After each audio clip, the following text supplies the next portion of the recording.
Hello friends, इस video में हम करेंगे एनसीईआरटी क्वेश्चंस और NCERT exemplar questions of this chapter respiration in organisms. And सबसे पहले हम कीवर्ड्स पढ़ लेते हैं। चैप्टर में हमने क्या क्या पढ़े थे। Aerobic respiration, anaerobic respiration, breathing rate, cellular respiration, diaphragm, exhalation, gills, lungs, inhalation, spiracles, trachea, ribs, ये सब हमने पढ़े थे। अब इसमें हमने समरी क्या थी, चैप्टर की समरी क्या था। फर्स्ट पॉइंट है respiration is essential for survival of living organisms. Survival के लिए अगर लिविंग ऑर्गेनिजम्स को सर्वाइव करना है तो रेस्पिरेशन इम्पॉर्टेंट है, बहुत ज़रूरी है। इससे क्या होगा, it releases energy from the food कि जो फूड हमने खाया था उससे एनर्जी जो मिलेगी वो कैसे मिलेगी, जब हम रेस्पिरेशन करेंगे। ऑक्सीजन भी inhale is use to break down glucose into carbon dioxide and water. तो जो ऑक्सीजन हम इनहेल करते हैं उससे क्या होगा, ग्लूकोज का ब्रेक डाउन हो जाता है into carbon dioxide and water, and साथ में एनर्जी रिलीज होती है। Break down of glucose occurs in the cells, cellular respiration इसको बोलते हैं। तभी if the food is broken down with use of oxygen, इसको एरोबिक रेस्पिरेशन बोलेंगे। अगर बिना ऑक्सीजन के ब्रेक डाउन हो रहा है तो उसको एनारोबिक रेस्पिरेशन बोलते हैं। हैवी एक्सरसाइज जब भी होगा तो supply of oxygen to our muscles is insufficient, तो वहाँ पे एनारोबिक रेस्पिरेशन भी होगा मसल्स में। Breathing is a part of process of respiration during which organisms takes in oxygen rich air and gives out air rich in carbon dioxide. तो inhalation and exhalation process होती है। Respiratory organs for the exchange of gases vary in different organisms. तो कौन से respiratory organs use होते हैं organisms में for the exchange of gases, वो अलग अलग हैं। ड्यूरिंग इनहेलेशंस क्या होगा, आर लंग्स एक्सपैंड और फिर ओरिजिनल पोजीशन में आएंगे जब एयर बाहर जाएगी। ड्यूरिंग फिजिकल एक्टिविटी जब ज़्यादा होगा तो ब्रीदिंग रेट भी ज़्यादा होगा। In animals like cow, buffalo, dog, cat, respiratory organs in the process of breathing are similar to those of humans. लेकिन अर्थवॉर्म में क्या होगा, एक्सचेंज किसके थ्रू होती है, मॉइस्ट स्किन के थ्रू होती है। फिशेस में किसके थ्रू होती है, गिल्स के थ्रू, और इंसेक्ट्स में through trachea. In plants the roots take in air present in the soil. Leaves have tiny pores called stomata through which they exchange gases. Breakdown of glucose in the plant cell is similar to that in our living beings, क्योंकि भाई उनसे ही तो सब glucose आ रहा है हर किसी के पास, ठीक है। अब आते हैं एक्सरसाइज के ऊपर। Why does an athlete breathe faster and deeper than usual after finishing the race. तो जब रेस फिनिश कर लेगा भाई तो रेट उसका फास्टर इसलिए होता है क्योंकि while doing the racing body को ज़्यादा ऑक्सीजन की रिक्वायरमेंट होती है, और उसको कमी को पूरा करने के लिए आप जल्दी फास्ट भी ब्रीद करोगे, डीप भी ब्रीद करोगे। सेकेंड क्वेश्चन है similarities and difference between aerobic and respiration. Similarity क्या होगी, सिमिलैरिटी तो यही होगी कि भाई ब्रेक डाउन ऑफ फूड हो रहा है, दोनों में एनर्जी रिलीज़ हो रही है, तो ये तो दो सिमिलैरिटी हो गई। उसके बाद क्या है, डिफरेंसेस क्या होंगे, एरोबिक रेस्पिरेशन ऑक्सीजन की प्रेजेंस में होगा, एनारोबिक रेस्पिरेशन विदाउट ऑक्सीजन होगा। एरोबिक रेस्पिरेशन में क्या बनता है हमारे पास, कार्बन डाइऑक्साइड तो बनता ही बनता है, साथ में वाटर बनता है। एनारोबिक रेस्पिरेशन में एल्कोहल बनेगी, alcohol plus carbon dioxide plus energy. And aerobic respiration में ज़्यादा एनर्जी रिलीज़ हो गया as compare to anaerobic respiration. तो ये डिफरेंसेस हो गए।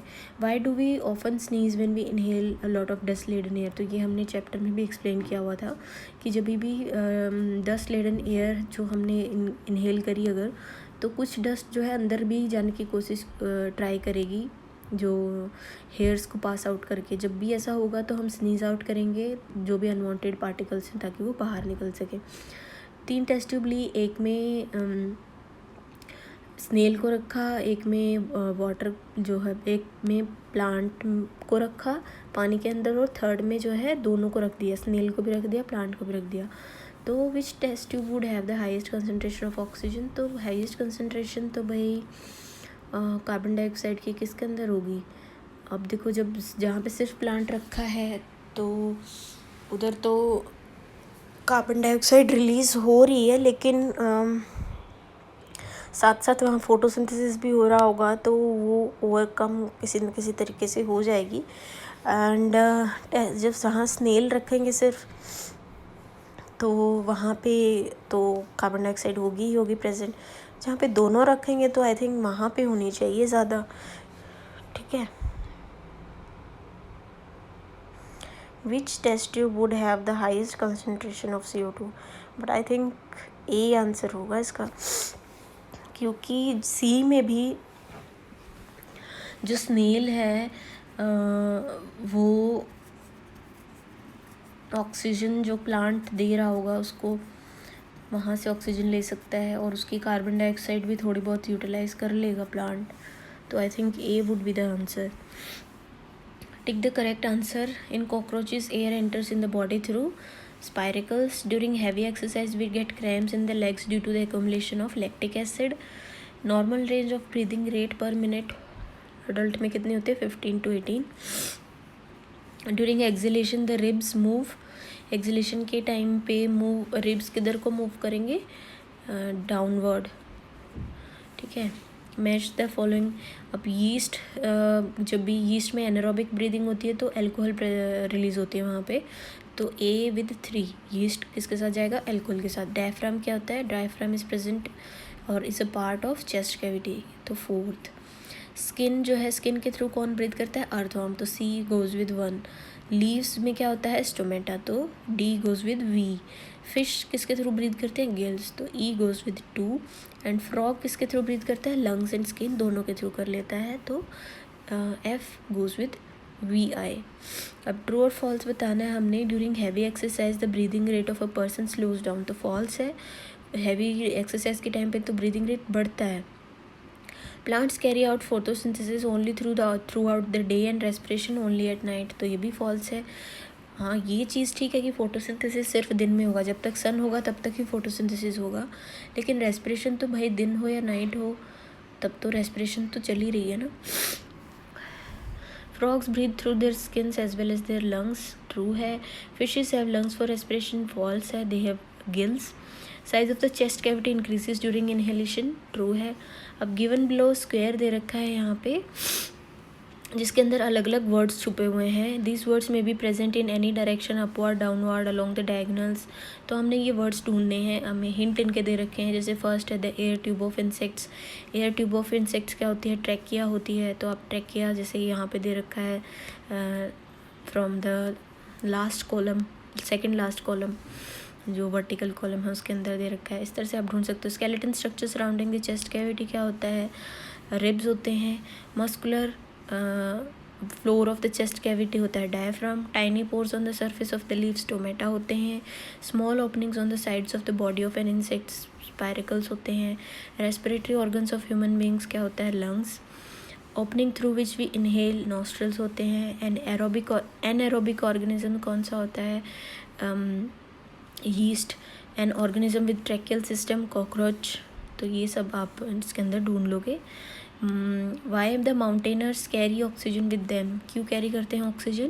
क्योंकि भाई एयर जो अवेलेबल होती है माउंटेन पे वो कम होती है एज़ कम्पेयर टू ग्राउंड, जैसे जैसे ऊपर जाते हैं तो कम होती चली जाती है। अब एक्सटेंडेड लर्निंग में आपको एक्वेरियम को दे रखा है और फ्लैप लाइक स्ट्रक्चर होते हैं which cover the gills. Explain the process of respiration, तो ये आपको फिश के अंदर रेस्पिरेशन की प्रोसेस बतानी है। और हार्मफुल इफ़ेक्ट ऑफ स्मोकिंग, उसके लिए आप एक डॉक्टर को कंसल्ट कर सकते हैं। और पीपल आपके आसपास कितने स्मोक कर रहे हैं कितने नहीं, वो आप डेटा कलेक्ट करके एक बना सकते हो। और आर्टिफिशियल रेस्पिरेशन कैसे होती है उसके बारे में पता लगा सकते हो। कब आर्टिफिशियल रेस्पिरेशन, जब हमारी बॉडी अपनी ऑक्सीजन की नीड पूरा नहीं कर पाती तब आर्टिफिशियल रेस्पिरेशन चाहिए होता है। टेम्परली और परमानेंटली डिपेंड करेगा भाई, परमानेंटली तो आप रख ही नहीं सकते हो, कितने टाइम तक रख लोगे वो डिपेंड करता है। From where does a person get supply of oxygen, तो ऑक्सीजन सिलेंडर्स लगाते हैं, वेंटिलेटर्स लगाते हैं। तो measure the breathing rate of members of your family and some of your friends, तो क्या चिल्ड्रन में रेट ऑफ ब्रीदिंग ज़्यादा होता है एडल्ट से? Yes. If breathing rate of males is different from females, yes. I think females में ज़्यादा breathing rate होता है। तो इनके क्या रीज़न्स हैं भाई? वही है, बच्चों में भी बहुत एक्टिव होते हैं और उनको इसलिए ज़्यादा ऑक्सीजन की रिक्वायरमेंट होती है and plus they are growing and so उनके बॉडी में हमेशा कुछ ना कुछ मूवमेंट रहती है, तो उस वजह से उनमें ब्रीदिंग फास्ट होती है. For us, oxygen is essential, but for the organism which do not use it, oxygen is toxic. In fact, for humans and other organisms, it may be dangerous to breathe pure oxygen for long. ठीक है, तो हमारे लिए oxygen important है, but कई organisms हैं जैसे anaerobic हैं ऑर्गेनिजम्स, तो उनके लिए तो ऑक्सीजन की कोई नीड नहीं है, टॉक्सिक हो सकती है उनके लिए. हम भी जो है प्योर ऑक्सीजन ज़्यादा टाइम के लिए जो 100% प्योर ऑक्सीजन को ब्रीथ नहीं कर सकते. ठीक है जी, तो ये हमने एनसीईआरटी की क्वेश्चंस कर लिए. अब एनसीईआरटी एग्जाम्पलर करेंगे. नेक्स्ट हम करेंगे NCERT exemplar questions of this chapter respiration in organisms. ठीक है, तो क्वेश्चन नंबर फर्स्ट है, sometimes when we do heavy exercise anaerobic respiration takes place in our muscle cells. What is produced during this process? तो जब anaerobic respiration होगा तो क्या produce होता है? हैवी एक्सरसाइज करते हुए आपके लैक्टिक एसिड प्रोड्यूस होता है. ठीक है, क्योंकि वो इंटरमीडिएट है, पूरा अगर ब्रेक डाउन हो जाता तो अल्कोहल और कार्बन डाइऑक्साइड बनता. तो फर्स्ट का डी आंसर आएगा. Yeast is used in wine and beer industries because it रिस्पायर्स.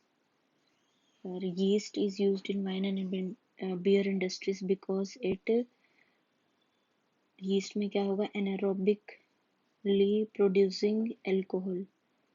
तो सी आंसर होगा इसका. क्वेश्चन नंबर 3 है, during the process of exhalation the ribs move. Exhalation के टाइम पे रिब्स कैसे इधर नीचे की तरफ जाएंगे? Down and inward. Breathing is a process that provide oxygen to the body and helps the body to get rid of CO2. तो first and 3, that is C option. Fish breathe with the help of gills which are richly supplied with blood vessels. The gills help the fish to, gills किस चीज में help करते हैं fish को? To take oxygen dissolved in water. तो B option होगा fifth question का. Earthworms and frogs breathe through their skin because of which the skin of both the organisms. तो frog और earthworm दोनों की skin कैसे होती है? Moist and slimy. D option. Seventh question है, mark the following statement as true or false and correct the statement अगर false है तो. तो A है, oxygen breaks down glucose outside the cells of organism. गलत है ये, फॉल्स है. Inside the cells of organisms आएगा. बी में है, frogs can breathe through their skin as well as lungs. तो ट्रू है ये. Insects have spiracles on the lower surface of the body. False है, they have spiracles on the sides of the body. D में है, exhaled air has more percentage of CO2 than inhaled air. True है. Now fill in the blanks with suitable words. The roots of the plant take up oxygen from the air trapped between the soil particles. B है, diaphragm forms the floor of the chest cavity. C है, exchange of gases in the leaves takes place with the help of stomata. And cockroaches breathe with the help of air tubes called trachea. Ninth आएगा, pick up the odd one out from the groups. तो A है, A में है cockroach, grass hopper, snail, एंट. तो cockroach, grass hopper और एंट सारे insects हैं जो स्पाइरिकल्स के थ्रू ब्रीथ करते हैं. स्नेल अलग है. Lizard, cow, earthworm, snake. तो यहाँ पे अर्थवर्म अलग है क्योंकि ये अपनी स्किन के थ्रू ब्रीथ करता है. सी में है क्रोकोडाइल, वेल, डॉल्फिन, फिश. तो ये क्रोकोडाइल, वेल, डॉल्फिन सब लंग्स होंगे इनके अंदर. फिश में जो है लंग्स नहीं होते, गिल्स के थ्रू ब्रीथ करती है. डी में स्नेक, टेडपोल, क्रू एंड गोट. जो टेडपोल है उसके अंदर गिल्स होते हैं. ठीक है, और जो फ्रॉग बाद में डेवलप हो जाएगा तो फिर गिल्स नहीं होंगे उसके अंदर, वहाँ पे लंग्स प्रेजेंट होते हैं. तो वो डी का टेडपोल है, ऑप्शन बी. 10th क्वेश्चन है, which gas present in the air is essential for aerobic respiration. तो ऑक्सीजन है. क्या है ऑक्सीजन का रोल? ऑक्सीजन क्या करेगी? वो ब्रेक डाउन करती है उसको, फूड को, एनर्जी ताकि मिल सके हमें. On an average adult human being की जो ब्रीदिंग रेट है वो 15 to 18 टाइम्स पर मिनट होती है.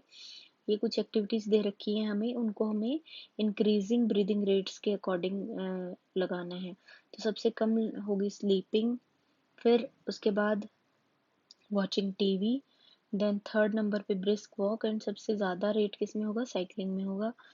क्या रीज़न है, जितना ज़्यादा आप फिज़िकल वर्कआउट कर रहे हो उसमें एक्टिविटी में, उतनी ज़्यादा rate of breathing होगा.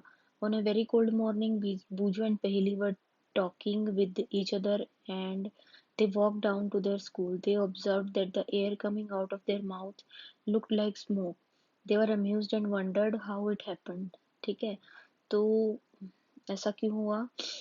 क्योंकि देखो भाई, सर्दियों में जो बाहर की एयर है वो ठंडी होगी, और जो ब्रीद आउट करके जो एक्सेल्ड एयर होती है वो वार्म होती है एंड मॉइस्ट होगी. तो जब वो वार्म एयर उस कोल्ड एयर के साथ आपस में टकराएंगी तो कंडेंसेशन होगी वहां पे और स्मोकी इफेक्ट आता है. ठीक है. Whenever we feel drowsy or sleepy, we start yawning. Does yawning help us in any way? तो जब स्लीपी फील करते हैं तो क्या होगा? मतलब कि वी आर ड्राउजी हैं, तो मतलब कि सोने की हम उसमें स्टेट में जाने वाले हैं. तो यार्निंग तब होती है, मतलब सोने के स्टेट में जाने वाले हैं तो ऑक्सीजन लेवल हमारा कम होता है बॉडी में. तो उस ऑक्सीजन लेवल को बढ़ाने के लिए यॉर्निंग ली जाती है. Means we are our body is trying to stay awake. Yawning करके हम ऑक्सीजन लेवल हम अपना बढ़ाते हैं और जागने की कोशिश कर रहे होते हैं. Insects and leaves of a plant have pores through which they exchange gases with the atmosphere. Can you write 2 points of differences between these 2 pores? ठीक है, तो जो स्पाइरिकल्स हैं और जो स्टोमेटा है उनमें क्या डिफरेंस है? स्पाइरिकल्स भैया साइड्स ऑफ द बॉडी में होते हैं, और जो अपने स्टोमेटा वो लीफ के बैक साइड पे होते हैं. ठीक है, नंबर उनका स्पाइरिकल्स का कम होगा एज कम्पेयर टू स्टोमेटा, और जो स्पाइरिकल्स हैं उनमें आगे और पूरा ट्रैकिया का नेटवर्क होता है. स्टोमेटा में के केस में ऐसा कुछ नहीं होगा. अब आता है, पहली पार्टिसिपेटेड इन 400 मीटर रेस और उसने जीत भी ली रेस, बट बाद में उसको she had pain and joy. क्यों है जॉय? क्योंकि भाई जीत गई है. पेन क्यों है? क्रैम्प्स हो रखा है. तो after the massage she was relieved of the pain. तो क्या, what can be the possible reason for the pain? Pain क्यों हुआ? लैक्टिक एसिड की वजह से, क्योंकि जब मसल्स बहुत ज़्यादा काम कर लेती हैं, हैवी एक्सरसाइज कर लेती हैं एक बार में, तो ऑक्सीजन की कमी को पूरा करने के लिए वहाँ पे एनारोबिक रेस्पिरेशन भी होना शुरू हो जाता है, जिससे लैक्टिक एसिड बनता है, और वो जो लैक्टिक एसिड जब मसल्स में स्टोर हो जाएगा तो क्रैम्प्स पड़ते हैं. Why did she feel comfortable after massage? जब मसाज करेंगे तो वहाँ पे ब्लड सर्कुलेशन ज़्यादा हो जाएगी, और ब्लड सर्कुलेशन ज़्यादा हो रही है मतलब ब्लड अपने साथ ऑक्सीजन भी लेके आ रहा है, तो वो जो लैक्टिक एसिड बना था उसका ब्रेक डाउन हो जाएगा आगे फर्दर CO2 एंड अल्कोहल में, तो ब्रेक डाउन कंप्लीट हो जाएगा उसका. Observe the figure carefully and answer the following questions. In which jar will the amount of CO2 will B highest? तो अमाउंट ऑफ CO2 हाईएस्ट किसके अंदर होगा? सी में होगा, जहाँ पे प्लांट्स है ही नहीं कोई, तो सिर्फ CO2 ही प्रोड्यूस हो रही है. ऑक्सीजन जितनी होगी उस जार के अंदर वो धीरे धीरे खत्म होती चली जाएगी. In which jar will this amount of CO2 will be lowest and why? Amount of CO2 lowest होगा ए जार में, क्योंकि वहाँ पे फोटोसिंथेसिस भी हो रहा है, तो वहाँ पे तो ऑक्सीजन ज़्यादा होगा. ठीक है. बी में क्योंकि साथ में रोडेंट्स भी हैं, तो बी के अंदर फिर भी बी अमाउंट ऑफ जो CO2 है वो बीच बीच वाला होगा इनके, क्योंकि रोडेंट्स तो ब्रीदिंग कर ही रहे हैं और CO2 निकाल रहे हैं बाहर. तो ये फिगर दे रखी है क्वेश्चन नंबर 17 में. एक में जो है ब्लो करा है सिर्फ वाटर में, दूसरे में लाइम वाटर टर्न्स मिल्की. तो which process is being tested? यहाँ पे टेस्ट क्या हो रहा है कि एक्सेल्ड एयर के अंदर कार्बन डाइऑक्साइड प्रेजेंट है या नहीं, और रिजल्ट क्या है? वाटर के अंदर कुछ चेंज नहीं आएगा, और लाइम वाटर है जो वो मिल्की हो जाएगा, क्योंकि कार्बन डाइऑक्साइड कैल्शियम हाइड्रोक्साइड को कन्वर्ट कर देगी कैल्शियम कार्बोनेट में.